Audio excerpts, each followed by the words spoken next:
नमस्कार प्रिय विद्यार्थियों।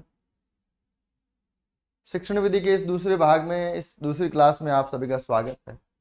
और हम बात कर रहे हैं भाषाई कौशलों की, और चार कौशल के बारे में, और कौशल का मतलब क्या है और कौशल का उद्देश्य क्या है, भाषा में कौशल का महत्व क्या है, इसको लेकर हमने चर्चा की। चार कौशल में कौन सा मौखिक के साथ जुड़ा हुआ है, कौन सा लिखित के साथ जुड़ा हुआ है, इस पर भी हमने बातचीत की। आज हम पहला कौशल प्रारंभ करेंगे। असल में हमने पहले भी ये बात कहीं लिखी है या पढ़ी है कि सभी कौशल का आधार है वो सुनना कौशल है। बालक को सबसे पहले सुनने में कुशल होना चाहिए, उसके बाद में वह बोलने में कुशल होगा, उसके बाद में वह पढ़ने में, और सबसे अंत में वह लिखने में कुशल होगा। ये सामान्यतः भाषा में कुशलता प्राप्त करने का क्रम है, और इसको हमें ध्यान में भी रखना है। हालांकि मारिया मोंटेसरे ने इस क्रम को थोड़ा बदल दिया है, और वो कहती है कि सुनने के बाद बोलने में कुशल हो, और उसके बाद में लिखने में, और सबसे अंत में पढ़ने में विद्यार्थी कुशल हो, ऐसा वो कहती है। ठीक है, तो ये क्रम आपने समझ लिया है। आज हम श्रवण कौशल पे बात करेंगे। सीधी सी बात ये है कि क्या विद्यार्थी को, जब आप शिक्षक के रूप में पढ़ा रहे हैं, जब आप विद्यार्थी को शुरुआती शिक्षा दे रहे हैं, प्राथमिक शिक्षा दे रहे हैं, उस समय विद्यार्थी को ऐसा किस तरह से तैयार किया जाए कि वह सुन सके ठीक से। और ठीक से सुनने का मतलब केवल इतना सा है कि जो सुना गया है उसका अर्थ हमें समझ में आ जाए, क्योंकि सुनना कौशल है वो अर्थ ग्रहण से ही संबंधित है। ठीक है, यह दो तीन मुख्य बातें लिखी है। चारों कौशल के बारे में दो तीन बातें हैं। पहली बात है कि चारों कौशलों में से अंतिम व सबसे कठिन कौशल लिखना है। अब ये छोटी छोटी बातें परीक्षा में पूछी जा सकती है, सत्य असत्य कथन करके ऐसे प्रश्न आते हैं, वहां ये बात पूछी भी जा सकती है। स्थायी व मूर्त कौशल लिखना है। अब ये भी एक बड़ी रोचक चीज है। जो आपने सुना वो स्थायी नहीं, और वो दिखाई नहीं देता, वो ध्वनिया है, साउंड है, वो सुनाई देता है, दिखाई नहीं देता। स्थायी का मतलब है परमानेंट रहेगा, और मूर्त का मतलब है जो दिखाई देगा। जो आपने बोला वो भी साउंड है, और जब बोला, बोलने के थोड़ी देर बाद में वो समाप्त हो गया, या उसी समय समाप्त हो गया। जो आपने सुना वो आपके जहन में तो रहेगा, लेकिन वो साउंड अब इस दुनिया में नहीं है। तो बोलना और सुनना दोनों ही अमूर्त है, मूर्त नहीं है। ठीक है, और जो पढ़ना है वो भी अमूर्त है, क्योंकि जो आप पढ़ रहे हो, जो आप बोल रहे हो, पढ़ पढ़ के वाचन आप कर रहे हो, वो भी पता नहीं कहाँ चला जाता है, हवा में गायब हो जाता है। लिखना एकमात्र ऐसा कौशल है जो मूर्त कौशल है। आप लिखोगे, ऐसे रेखाएं खींचोगे तो दिखाई देगा वो, और वो लिखा हुआ मिटता भी नहीं, अगर आप मिटाना नहीं चाहें तो, है ना। तो लिखना एकमात्र ऐसा कौशल है जो मूर्त कौशल है और स्थायी भी है। बाकी सभी अमूर्त और अस्थायी है, ये भी ध्यान रखें। अच्छा, यूं लिख दिया, कई बार ऐसा विद्यार्थी मतलब ध्यान नहीं देते हैं बात के ऊपर। जब हमने लिख दिया कि लिखना कौशल स्थायी और मूर्त है, तो इसका मतलब यह कि बाकी सभी कौशल अस्थायी और अमूर्त है ना। ये बताने की आवश्यकता नहीं है। इन सभी कौशलों का विकास प्राथमिक स्तर तक पूर्ण हो जाना चाहिए। पांचवी तक पढ़ते समय विद्यार्थी सुनना सीख जाए, बोलना सीख जाए, पढ़ना सीख जाए, लिखना सीख जाए। याद उसको कुछ भी नहीं हो तो कोई दिक्कत नहीं पड़ती। अगर उसको कुछ भी याद नहीं हो, ये वास्तव में मतलब बड़ी एक रोचक चीज है। अगर उसको एक भी मीनिंग याद नहीं हो, एक भी पहाड़ा याद नहीं हो, कोई फर्क नहीं पड़ता, वो सीख लेता है आगे जाके। हमारे यहाँ भी जो शिक्षा पद्धति चल रही है उसमें विद्यार्थी को मतलब कंपटीशन देने पड़ते हैं, टेस्ट होते हैं, एग्जाम होते हैं, परीक्षाएं होती है। हालांकि सरकारी सिस्टम में परीक्षाएं यहाँ बिल्कुल नाम मात्र की रहेगी, जहाँ विद्यार्थी को पास कर दिया जाता है। लेकिन ऐसे पब्लिक स्कूल है, या मतलब ऐसे प्राइवेट स्कूल है या पब्लिक स्कूल है, तो वहाँ बहुत सारे कंपटीशन होते हैं। और मैं देखता हूँ कि वहाँ जीके के कंपटीशन भी होते हैं। वहाँ अल्फाबेटिक मतलब जो स्पेलिंग्स होती है, या मतलब ग्रामेटिकल चीजें होती हैं, उनके कंपटीशन होते हैं। बच्चे को ज्यादा से ज्यादा लिखाया जा रहा, पढ़ाया जा रहा, देश के प्रधानमंत्री कौन है, देश की राजधानी कौन है, इतने देशों के झंडे उसको याद है। और ऐसा कोई दुर्लभ बालक मिल जाए जिसको बहुत सारा डेटा याद हो, तो वो दुर्लभ बालक कई बार यूट्यूब पे, फेसबुक पे आ जाता है, तो छा जाता है पूरे हिंदुस्तान में। इतने छोटे से बालक को ये याद है। लेकिन मुझे ऐसा कभी याद नहीं पड़ता कि ऐसा कोई बालक जो बचपन में इस तरह की चमत्कारी चीजें बताता था, बड़ा होकर कोई महान व्यक्ति बना, मुझे तो याद नहीं। पता नहीं वो चमत्कारी बालक कहाँ गायब हो जाते हैं। इसलिए प्राइमरी लेवल तक, प्राथमिक शिक्षा तक इतना काफी है कि वह बोलना, सुनना, पढ़ना, लिखना सीख जाए। इन कौशलों का मुख्य उद्देश्य भाषाई दक्षता का विकास करना है। भाषाई दक्षता का विकास करने के मायने ये हैं कि वह भाषा को समझे और भाषा को बोल पाए। इन कौशल का विकास ये नहीं है कि उसको बहुत सारा डेटा याद करवा दिया जाए। भाषा को समझने में, विचारों को लेने में और विचारों को देने में वह कुशल हो जाए, यही इस कौशल का मतलब है। पहला कौशल सुनना, जिसको श्रवण कौशल कहते हैं। आमतौर पर परीक्षा में शब्दावली है, उसमें कई बार विद्यार्थी भ्रमित हो जाते हैं, तो उसका थोड़ा सा ध्यान रखें। श्रवण का मतलब ही सुनना ही होता है। अब इसमें छोटी छोटी चीजें, कई बार तो चीजें लिखी भी नहीं रहती।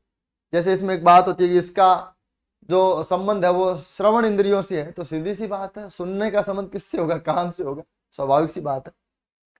सुनने का मतलब क्या है? यहां एक एक परिभाषा आपको ये मिलेगी। देखो, ये जो पहली लाइन है ये आपको हर कौशल में मिलेगी, और यहां से सीधा प्रश्न आता है, सुनने का मतलब क्या है? सीधा ही कोई 4 विकल्प दे दे, यहीं से स्टार्ट होता है, मतलब प्रश्न यहीं से स्टार्ट होता है। किसी के भावों विचारों को ध्यान पूर्वक सुनना, क्या यह सुनना कौशल है? किसी के द्वारा कहे हुए को सुनना, क्या यह सुनना कौशल है? सुनकर अनसुना कर देना, क्या यह सुनना कौशल है? और किसी के भावों विचारों को ध्यान पूर्वक सुनकर उन्हें समझने की कोशिश करना या समझने में कुशलता प्राप्त करना, ये श्रवण कौशल है। मैंने सुना और मैंने समझा नहीं, यह श्रवण तो है, लेकिन यह श्रवण कौशल नहीं है। जो विद्यार्थी सुनता है और समझता नहीं है, श्रवण तो वह भी करता है, लेकिन वह उस श्रवण में कुशल नहीं है। हमारा उद्देश्य है कि वह सुनकर समझने लगे, उसका अर्थ ग्रहण करने लगे, तब हम कहेंगे ये जो सुनता है वो कुशलता पूर्वक सुनता है। यही इसका उद्देश्य, ये मूल बात होगी। किसको कहेंगे श्रवण कौशल? तो ये पहली बात बहुत मायने की है। मुख्य उद्देश्य क्या है? सुनकर अर्थ ग्रहण करना। बोलना का मुख्य उद्देश्य क्या है? बोलकर अभिव्यक्ति करना। पढ़ने का मुख्य उद्देश्य क्या है? पढ़कर अर्थ ग्रहण करना। लिखने का मुख्य उद्देश्य क्या है? लिखकर अभिव्यक्ति करना। ये छोटी छोटी बातें आप एक साथ सीख सकते हैं। बहुत बार मैं ये कहता हूं कि जब आप एक बिंदु के बारे में बात कर रहे हैं, जब आप किसी एक मुख्य मतलब बिंदु पे बात करें, तब आप आसपास के 4-5 बिंदु या उससे रिलेटेड जो भी चीजें उस पर भी बात कर सकते हैं। ठीक है, सामान्य परिचय क्या है या इसमें कोई विशेष तथ्य है तो वो आपके सामने रखे जाएंगे। यह औपचारिक एवं अनौपचारिक कौशल है। औपचारिक किसको कहेंगे और अनौपचारिक किसको कहेंगे? औपचारिक का मतलब है कि जिसके लिए कभी कोई खास व्यवस्था की गई हो, जिसके लिए समय का निर्धारण किया गया हो, जिसके लिए एक व्यक्ति को निर्धारित किया गया हो, जिसके लिए कुछ पाठ्य पुस्तक या सामग्री का निर्धारण किया गया हो। जैसे स्कूल, वहां एक कालांश आपको मिलता है, वहां एक अध्यापक नियत होता है, वहां एक पाठ्य सामग्री निश्चित होती है, वहां कुछ उद्देश्य तय किए जाते हैं, वहां सामग्री के साथ साथ सामग्री के उपयोग के तरीके भी निश्चित किए जाते हैं, वहां सब कुछ एक फ्रेम में होता है, वहां सब कुछ एक पूर्व नियोजित होता है। यह औपचारिक है। और अगर इस प्रकार से सब प्रकार से योजना बनाकर किसी को सुनने में कुशल बनाया जाए, तो वह औपचारिक श्रवण कौशल को विकसित कर रहे हैं हम एक प्रकार से औपचारिक रूप से। लेकिन क्या वही केवल सुनता है? क्या विद्यार्थी केवल स्कूल में ही सुनता है? ऐसा नहीं है। वह मतलब घर में, स्कूल में, कैंटीन में, सड़क पे, गली में, मोहल्ले में, है ना, घर में, पता नहीं किस किस प्रकार की आवाजें, पड़ोसियों की, माता पिता की, पक्षियों की, दोस्तों की, मित्रों की, दुकानदार की, सब्जी वाले की, मंदिर पे बजते हुए रेडियो की, है ना, शादी में बजते हुए डीजे की, पता नहीं कौन कौन सी आवाजें में सुनता रहता है। इन सब से भी उसके श्रवण कौशल का विकास होता है। तो असल में कोई यूं पूछे कि श्रवण कौशल का विकास कब से स्टार्ट होता है या वह सुनना कब से शुरू करता है, तो मुझे लगता है पैदा होते कर देता हूं, है ना। मैंने तो कभी डॉक्टर से बात की नहीं इस संबंध में, लेकिन मुझे लगता है कि जब वह जैसे चुटकी बजाते हैं तो बच्चा यूं ध्यान देता है इधर, इसका मतलब वो सुन रहा है ना। तो सुनना तो वह वहां से स्टार्ट करता है, स्कूल तो पता नहीं वह कब जाएगा। तो उसका औपचारिक जो कौशल स्टार्ट हो रहा है, औपचारिक रूप से जो सुनना प्रारंभ हो रहा है, उससे बहुत पहले अनौपचारिक रूप से वह सुनना प्रारंभ कर देता है। तो फिर हमारा यहाँ क्या उद्देश्य है इसको पढ़ने का? हमारा यहाँ उद्देश्य है कि जब वो स्कूल में आए तो हम उसको सिखाएं कि भाई ठीक से कैसे सुनना है। तो सिखाएं कैसे, उसको बताएं खड़ा करके कि खड़े हो जाओ और सुनो। आज के बाद में जब सुनो तो ध्यान देकर सुनना और सुनते हुए अर्थ ग्रहण करना, ये हम नहीं सिखा सकते उसको। हम उसको ऐसी परिस्थितियों में डालते हैं कि वो सुनकर अर्थ ग्रहण करता है। हम उसको ऐसी चीजें जो उसको रुचि है, जैसे मान लीजिए उसको संगीत में रुचि है तो उसको गीत सुनाए जाते हैं, तो वह गीत को ध्यान से सुनता है। आदमी चाहे बच्चा हो, चाहे प्रौढ़ हो, चाहे कोई भी हो, वह उसी चीज को ठीक से सुनता है जिसमें उसकी रुचि है। इसलिए हमारे आम घरों में एक बात होती है कि यार इसको थोड़ा सा कम सुनता है, बोले नहीं इसको मतलब की बात बहुत जल्दी सुनती है। तो श्रवण कौशल विकसित करने के लिए उसकी रुचि की चीजें की जाती है। तो यह औपचारिक भी है और अनौपचारिक भी है, क्योंकि यह कौशल विकसित होता है औपचारिक तरीके से भी और अनौपचारिक तरीके से भी। विद्यालय जाने से पूर्व ही इस कौशल का विकास प्रारंभ हो जाता है। मैं तो कहता हूं पैदा होते ही हो जाता है। यह भाषा सीखने का प्रथम चरण है, बुनियादी कौशल। ये सब चीजें याद रखने की, भाषा सीखने का। अभी हमने एक बात पहले लिखी है, यहाँ रिपीट काफी चीजें होती है, ये बात गौर करने की थोड़ी सी। मैंने ये देखा शिक्षण विधियों में और हम टीचिंग मेथड में और कौशल में जो भी पढ़ते हैं वहां रिपीट काफी चीजें होती रहती है बार बार। तो ये भाषा सीखने का प्रथम चरण है। सबसे पहले सुनना, बोलना, पढ़ना, लिखना में से विद्यार्थी या बालक या व्यक्ति क्या स्टार्ट करता है, तो सुनना स्टार्ट करता है। ठीक है, प्राथमिक कौशल व प्रारंभिक कौशल। अच्छा, बुनियादी हमने कह दिया तो प्राथमिक एक ही बात है, प्रारंभिक एक ही बात है, प्रथम चरण, ये चारों शब्द एक ही बात, इसमें फर्क नहीं है, भेद नहीं। इस कौशल में अनुकरण का अत्यधिक महत्व है। असल में जो मैंने पहले भी एक बात कही थी, है ना, सुनना जो विद्यार्थी शुरू करता है वह नहीं जानता, बहुत सारी चीजों को नहीं जानता, भाषा को नहीं जानता, लेकिन भाषा को वह किसी अपने मित्र से, परिवारजन से, अपने माता पिता से सुन सुनकर सीखता है। पहला स्टोरेज उसको जो प्राप्त होता है भाषा को लेकर, पहली खेप उसको जो मिलती है शब्दों की, वो अपने आसपास के परिवेश से सुनने से मिलती है ना। पहला भंडार उसका जो तैयार होता है, किताबें बाद में पढ़ता है, दुनिया भर की रिसर्च बाद में करता है, पहला स्टोरेज उसके पास जो आता है शब्दों का, वो अपने आसपास के परिवेश से आता है। और ये गौर करने की बात है कि विद्यार्थी के आसपास जो जिस प्रकार की भाषा का इस्तेमाल होता है वह उसी प्रकार की भाषा सीख जाता है। इसीलिए वह अपने आसपास की भाषा को बहुत जल्दी सीखता है। मैंने ये बात पहले भी कही थी। अगर मान लीजिए मैं जैसे यहाँ रहता हूं तो मेरे यहाँ बागड़ी भाषा बोली जाती है, एक मिक्स भाषा है ना, हरियाणा और पंजाब और सबका थोड़ा थोड़ा मिश्रण उसमें है। वागड़ी नहीं है, ये बागड़ी है ना। तो मतलब ये बागड़ी विद्यार्थी या बालक है वो बहुत जल्दी सीख जाता है, घर में सीख जाता है और सिखाने की जरूरत नहीं है। कौन उसको थोड़ा सा शुरुआत में कहते हैं बोलो पापा, दादा, ऐसे शुरुआत में थोड़ा उसको सिखाते हैं, 2-4 शब्द, है ना, और बाद में वो खुद ही सीख जाता, और वो सीख जाता जो उसको सिखाना नहीं चाहते, है ना। मैं एक बार बस में जा रहा था तो एक दादी अपने पोते को मतलब खिला रही है, तो पोता, हमारे यहाँ एक बहुत मतलब कई लोकल शब्द थोड़े से खराब भी होते हैं, रंडारू शब्द बोलते हैं लोग, है ना, रांड शब्द हिंदी में, तो हमारे यहाँ रंडारू बोल देते हैं उसको। तो वो कह रहा है मतलब रंडारू रंडारू, वो दादी हंस रही। तो मुझे लगता है कि वो बहुत छोटा सा था, मतलब बोलना ही सीखा है उसने, लेकिन इस शब्द का प्रयोग कहीं ना कहीं उसका कोई दादा, कोई ताऊ, कोई घर में करता है, निश्चित सी बात है। अच्छा, उस दादा और ताऊ ने नहीं चाहा था कि ये शब्द वो सीखे, या मुझे लगता है कि उसकी मम्मी पापा ने नहीं सोचा होगा वो सीखे, लेकिन वो सीख गया।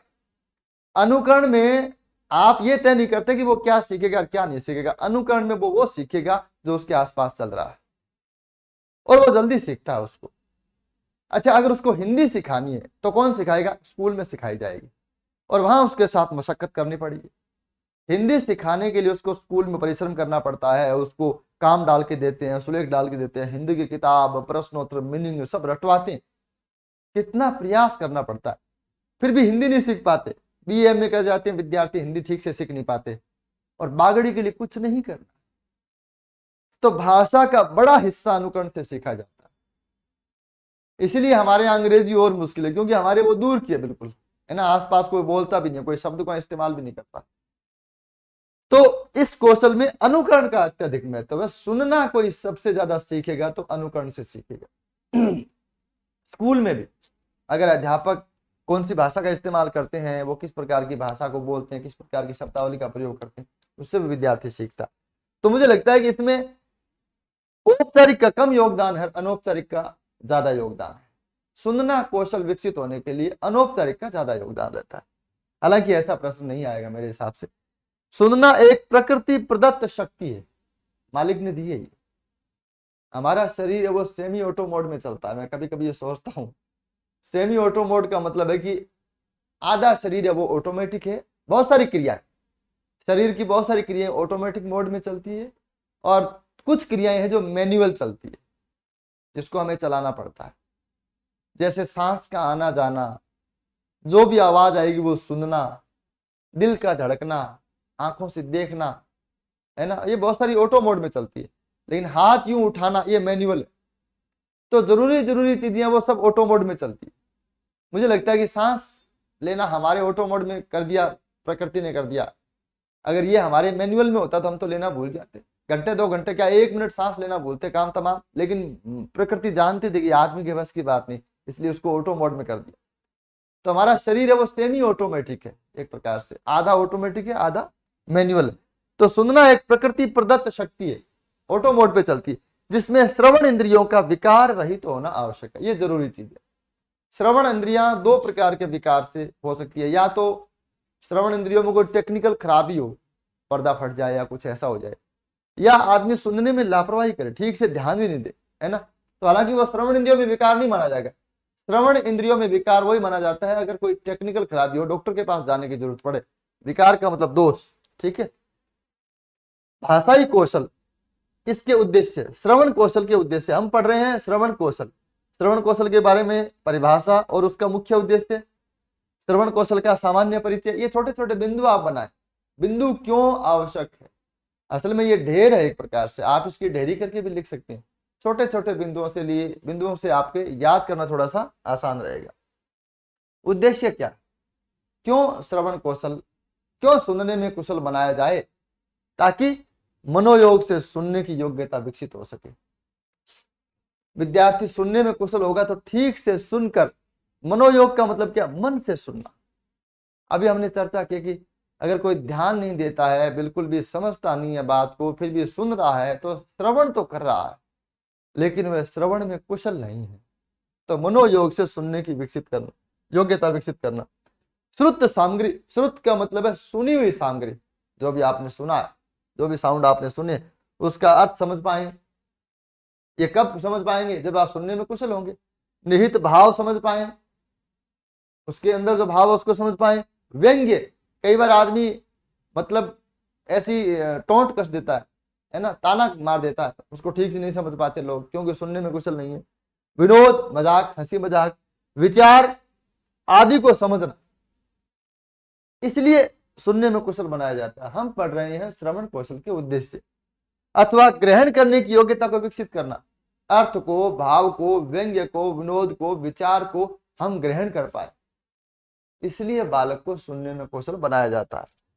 भावों, विचारों, तथ्यों का परस्पर संबंध स्थापित करना यह भी जरूरी है। जैसे उसने सुना गाय, है ना, जैसे स्कूल में वो सुनता है कि गाय घास खाती है, तो उसके दिमाग में जो पिक्चर आएगी वो उसके घर की गाय आएगी।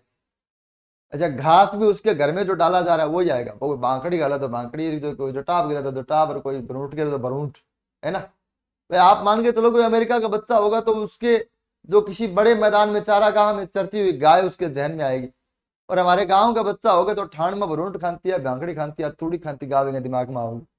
कहने का भाव ये है कि जो वह सुन रहा है और जो उसके मन में पहले से है, उसका आपस में संबंध स्थापित कब करेगा, वह जब ठीक से सुन पाएगा। तो भावों, विचारों, तथ्यों आदि का परस्पर संबंध स्थापित करना, कभी कभी उसके 2 चीजें एक साथ बताई जाती है ना। जैसे हम विद्यार्थियों के साथ बाद में बात करते हैं रामायण और महाभारत, तो रामायण और महाभारत के बीच में भी एक संबंध होता है। बहुत सारी ऐसी चीजें होती है। वक्ता की बात को आलोचनात्मक दृष्टि से सुनना, ये तो बड़ी क्लासों के लिए। वक्ता जो कह रहा है उसको सुनकर उसका गहरे से गहरा अर्थ निकाला जाए, उसकी तुलना की जाए, उसमें कमी ढूंढी जाए, उसका तर्क खोजा जाए, उसका विरोध किया जाए, उसका समर्थन किया जाए, उसको काटा जाए, कि उसको सहमति प्रदान की जाए। ये सारा भी कब होगा, जब हम ठीक से सुनेंगे। कई बार आप मतलब जैसे सेमिनार में आप कहीं गए, ये तो हालांकि ऊंची क्लासों के लिए, किसी आप सेमिनार में गए, वहां कोई वक्ता बोल रहा, तो उसका अगर आपको जवाब देना है या उसके बारे में आपको कुछ लिखना है तो उसको ठीक से सुनना होगा। इसलिए हम कभी कभी देखते हैं, जैसे मान लीजिए एक सेमिनार में 5 वक्ता बोल रहे हैं, तो 5वें नंबर पे जो वक्ता आता है, अगर उसने चारों को ठीक से सुना तो उसका भाषण बहुत आसान हो जाता है। वो एक एक के बाद चारों की उठाता और वहां अपनी बात पूरी कर देता। कभी कभी वह एक के तरक का, एक की बात का उत्तर देते हुए भी अपनी बात पूरी कर देता। तो ये सब चलता है, ठीक है। वक्ता की बात को आलोचनात्मक दृष्टि से सुनना, समझना और सही उच्चारण सीख पाना, ये भी एक बात। सही उच्चारण कोई कब करेगा? जब कोई सही सुनेगा, है ना, ठीक से सुनेगा। अगर कोई, किसी ने सुना, जैसे मैंने बोला स्रोत, और किसी ने सुना स्त्रोत, तो वह स्त्रोत लिखेगा। अगर बोलने वाला गलत बोल रहा है तो फिर वो गलत लिखेगा। तो सही उच्चारण और सही लिखना, ये दोनों भी सही सुनने पर डिपेंड करते हैं। ठीक से जो सुन पाएगा वो ठीक से उच्चारण कर पाएगा, क्योंकि वह उसको स्ट्रक्चर को समझता है, ठीक है। मानसिक एवं बौद्धिक विकास करना, जितना सुनेगा और जितना समझेगा उतना उसका मानसिक स्तर बढ़ेगा, उसकी बुद्धि बढ़ेगी। जब जब वह सुनेगा, जब जब वह नहीं समझेगा, तो उसके मानसिक स्तर वही रहेगा। जितना वह सुनेगा उतना उसको समझना आवश्यक है। जितना वह सुनेगा उतना ही वह भीतर से समृद्ध होगा, अगर वह उसका अर्थ ग्रहण करेगा। तो सुनने का एक उद्देश्य मानसिक और बौद्धिक विकास करना भी।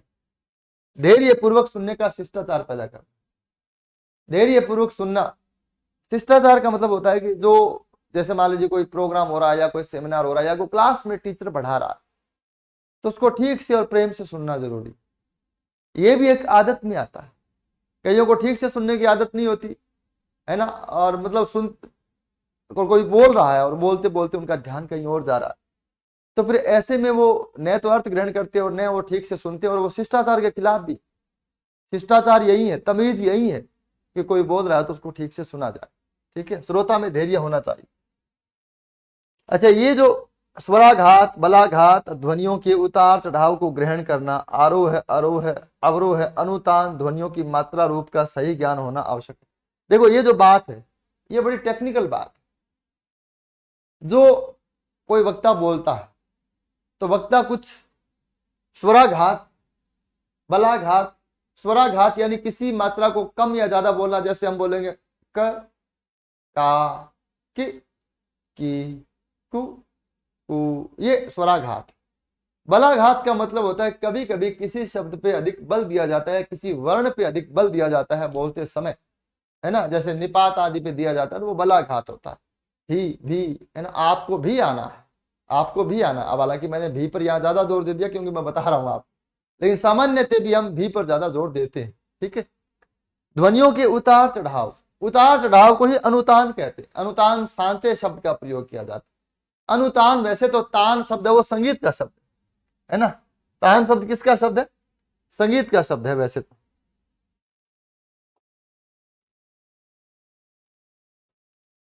ये जो तान शब्द है वो संगीत का शब्द है। तो संगीत में जैसे उतार चढ़ाव होता है, वैसे भी यहाँ भी उतार चढ़ाव होता है। जब मैं आपको पढ़ा रहा हूँ तब भी आप शायद इस उतार चढ़ाव को महसूस कर पाएंगे। बहुत बार हम जब बात करते हैं तब भी उतार चढ़ाव करते हैं। कोई भी बात सपाट नहीं होती। सपाट कोई रोबोट की तरह कोई नहीं बोलता, है ना। जैसे मैं आपको पढ़ा रहा हूँ और इस प्रकार से रोबोट की तरह कोई बोलता नहीं, बात करता नहीं, अजीब लगता है। मतलब इस तरह से हर व्यक्ति जो बोलता है वो कोई ना कोई उतार चढ़ाव, आरोह है, अवरोह है ना। और ध्वनियों की मात्रा, रूप, ध्वनियों की मात्रा मतलब छोटी मात्रा, बड़ी मात्रा, है ना। ध्वनियों का रूप यानी क्षय, त्रय, अनेक रूप होते हैं ध्वनियों के। सब हम सुनकर सीखते हैं। हमने लिखना तो सीख लिया, देखो लिखना यूं सीखा, लेकिन इसको बोलना तब सीखेंगे जब हम इसको सुनेंगे। ये खास बात, ये आपके सामने पड़ा है और वर्षों से आपने पैदा होने के बाद में एक भी बार इसको कभी आपने सुना नहीं, तो अब ये क्या है अब आपको नहीं मालूम। पहली बार आपको कब मालूम पड़ेगा कि ये क्या है? जब आपको कोई सुनाएगा। तो ये तो अच्छी बात है कि लगातार हम परंपरा से सुनते आ रहे। अगर बीच में 10 साल का ऐसा गैप आ जाए कि कोई भी नहीं बोले तो सारी भाषा खत्म हो जाएगी, है ना। 10 साल में, 20 साल में, 30 साल में, मान लो एक पीढ़ी का ऐसा गैप आ जाए कि एक पीढ़ी बोले ही नहीं, तो अगली पीढ़ी में क्या जाएगा? सुने बिना काम चलता नहीं। रिकॉर्डेड चला जाए, आप कहेंगे ये चला जाए, लेकिन मैं कह रहा हूं कि हमने पहली बार इसको तब जाना जब हमने किसी से सुना, ठीक है। तो ये बात कही जा रही है कि स्वराघात, बलाघात, ध्वनियों का उतार चढ़ाव, आरोह अवरोह, अनुतान, सांचे आदि सभी का ज्ञान करवाना भी इसका उद्देश्य है। विद्यार्थी सीखता है, बात करना सीखता है ना। थिएटर इसमें बहुत काम करता है ना। थिएटर का कोई विद्यार्थी होता है वो वास्तव में बहुत अच्छे तरीके से बात करता है। और मुझे यूं भी लगता है कि विद्यार्थी जैसे स्कूल में पढ़ते हैं, ऐसे स्कूल जो होते हैं जो जहाँ ज्यादा औपचारिक चीजें होती है, वहाँ के विद्यार्थी बात करते समय ऐसे ज्यादा उतार चढ़ाव का प्रयोग करते हैं। और हमारे जैसे विद्यार्थी जो देसी और सरकारी स्कूलों में पढ़े, वहाँ उतार चढ़ाव थोड़ा सा कम होता है। मतलब इन चीजों को हम जानते नहीं। ठीक है, खैर, सुनकर पुनः बोलना। बोलना कब सीखेंगे? जब सुनना सीखेंगे। तो सुनकर पुनः बोलना भी श्रवण कौशल का एक प्रकार से उद्देश्य है। भाषण कला को जानने के लिए, भाषण कला क्या है? बोलने की कला, और बोलने की कला सुनकर सीखी जा सकती है। ठीक है, श्रवण इंद्रियों का प्रशिक्षण, कान हमारे ट्रेंड हो जाते हैं सुनने के लिए। आप कभी कभी ये देखो कि जैसे मान ले एक चाय वाला है, मार्केट में भरे इतने चाय मतलब पड़े, और मतलब सड़क पे कितने वाहन आ रहे जा रहे हैं, ट्रैफिक पूरा, और चिल पों करके हॉर्न करके आवाजें बज रही है, कोई कुछ बेच रहा है, और उसके सामने 10 दुकानें हैं, 2 दुकानें इस साइड में, 2 दुकानें इस साइड में, 2 ऊपर है, 2 नीचे है, ऐसे करके 10 दुकानें, 10 दुकान से उसको चाय का बुलावा आता रहता। और वह चाय बनाते बनाते ऐसे मतलब वो अगले सामने दुकान में बैठा बैठे एक आदमी आवाज देता है 2 चाय, तो वो सुन लेता है, उसकी आदत है। मुझे पता नहीं, मुझे ऐसा लगता है कि कभी कभी मैं सोचता हूँ ऐसे लोगों के बारे में, तो मुझे लगता है कि बाकी जो लोग बाग उनको किसी को नहीं सुना होगा, और सुना होगा तो उन्होंने ध्यान नहीं दिया होगा, अर्थ ग्रहण नहीं किया होगा। लेकिन वो अर्थ ग्रहण भी करता है, और वो इतना अर्थ ग्रहण भी करता है कि ये कट मांग रहा है, फुल मांग रहा है, कि 2 में 3 मांग रहा है, पता नहीं क्या कह रहा है। ये उसके कान ट्रेंड हो जाते हैं। तो श्रवण इंद्रियों का भी एक प्रकार से प्रशिक्षण हो जाता है। भाषा में साहित्य के प्रति रुचि जागृत करना, सुनने से, पहली बात तो सुनने से भाषा सीखेगा, फिर कहानियां सुनेगा, कविता सुनेगा, तो साहित्य के प्रति उसकी रुचि जागृत होगी। भाषा सीखने के बाद में अगला कदम साहित्य है। ठीक है, भाषा में उसकी रुचि होगी, भाषा में वह चीजों को सीख पाएगा, नए नए शब्दों को सीख पाएगा, तो आगे वह साहित्य की ओर बढ़ेगा। ठीक है, अगला बिंदु है श्रवण कौशल विकसित करने की प्रक्रिया के मुख्य अंग। ये थोड़ा सा यहां आपको कुछ मतलब बताए गए हैं कि ये 5 आधार हैं, इस प्रकार से बताए गए। सुनने की ट्रेनिंग कैसे दी जाए? हालांकि हमने कह दिया कि लगभग 90% काम अनौपचारिक होता है। सुनने का काम वास्तव में अनौपचारिक होता है, औपचारिक नहीं होता। सबसे औपचारिक कौशल कौन सा है जो ज्यादातर स्कूल में सिखाया जाता है? मुझे लगता है वो लेखन कौशल। सबसे अनौपचारिक कौशल कौन सा है जो ज्यादातर स्कूल के बाहर सीखता है, या स्कूल में भी सीखता है तो वो औपचारिक नहीं है? जैसे वो क्लास से बाहर घूम रहे हैं, या बच्चे में शोर शराबा हो रहा है, मतलब प्रार्थना हो रही है, जो भी हो रही है, ज्यादा वहां कोई औपचारिकता नहीं है। औपचारिकता तो क्लास में, तो स्कूल में भी वह अनौपचारिक चीजों को सीखता है ना। स्कूल में भी दोस्त लोग आपस में ऐसी ऐसी बातें करते हैं जिनमें उनकी रुचि होती है, वो सुन लेता है। ठीक है, तो मुझे लगता है कि सबसे ज्यादा अनौपचारिक कौशल है तो वो सुनना है, और सबसे अधिक औपचारिक कौशल है जो बाकायदा क्लास में सिखाया जाता है वो लिखना है। ठीक है, तो श्रवण कौशल को विकसित करने की प्रक्रिया के मुख्य अंग है वो 2 है। ठीक है, और ये जो विकास है इसकी हम जब बात करें, ये औपचारिक की बात कर रहे हैं। ठीक है, इसमें अनौपचारिक थोड़ा सा कम है। ठीक है, यह विकास औपचारिक कौशल में संभव है। ठीक है, तो उसके मुख्यतः 2 अंग है, सामान्य श्रवण और चयनात्मक श्रवण।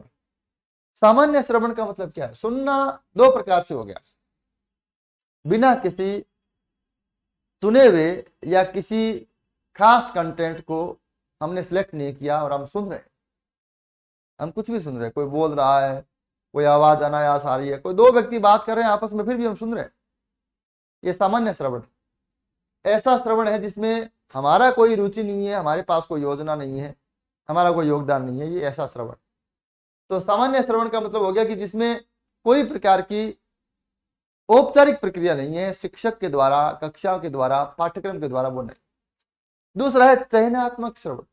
इसमें बाकायदे एक सामग्री का निर्धारण होता है, इसमें उद्देश्य होता है कि अच्छा आज इसको, जैसे हम पाठ पढ़ते हैं कि आज उसको आ की मात्रा के बारे में सुनाना है, तो फिर पूरा पाठ आ की मात्रा का होगा राजा आया, मामा आया, बाजा लाया, छाता लाया। या ए की मात्रा है गगन घर चल, नल पर चल कर, जल भर कर घर चल, है ना। ऐसे मतलब ये ए की मात्रा सिखानी है। तो ये चयनात्मक श्रवण, अगर ये पाठ सुनेगा वो ए की मात्रा के बारे में एक पाठ उसको दिया गया तो ये चयनात्मक श्रवण। और सामान्य बातचीत वो टीचर के बीच में हो रही है, कहीं कोई गाली गलौज हो रहा है, कहीं कोई लोग झगड़ रहे हैं, सामान्य श्रवण। तो दो प्रकार का श्रवण हो गया। सामान्य श्रवण, इसके 5 आधार। अब ये आपको याद कर लेना। मुझे लगता है कि ये मैंने आपको पहले बताया कि यहाँ जो स्रोत मेरे हैं वो गाइड है। कोई बहुत ऐसी प्रमाणिक पुस्तक मुझे नहीं मिली, अगर आपको मालूम हो तो मुझे बताना, मैं उसको पढ़ के आपको पढ़ा दूंगा। लेकिन यहाँ जो किसी गाइड में या किसी मतलब जो भी पाठ्य सामग्री मैंने उठाई है, वहां जो मुझे चीजें मिली है वो मैंने रखी है। 5 के 6 हो सकते हैं, मुझे आइडिया नहीं है इसका।